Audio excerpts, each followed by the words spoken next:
స్కందాశ్రమ గుహ నుంచి తిరునామల అడవి, స్కందాశ్రమ గుహ నుంచి రమణ మహర్షి మొదలు తపస్సు చేసిన విరూపాక్ష గుహలోకి వస్తున్నాము.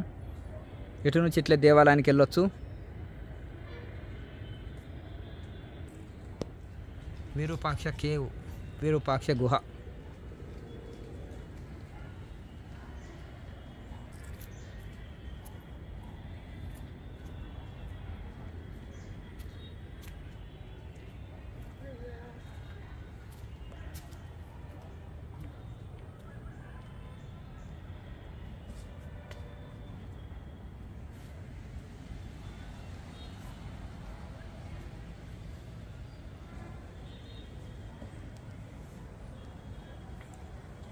ఇక్కడ లోపల ఫోటోలు తీయనేరు, ఇక్కడ నుంచే చూద్దాం.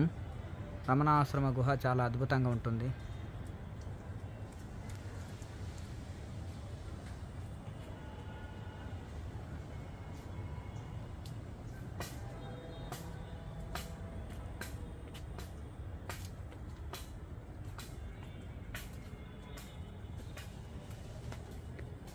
రమణ మహర్షి ఇక్కడ తపస్సు చేశారు.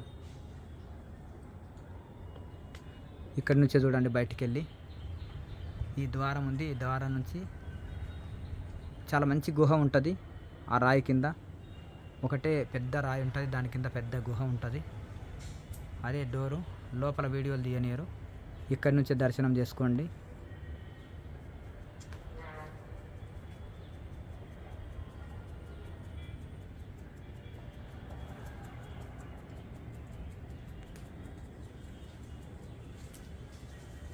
జై హో.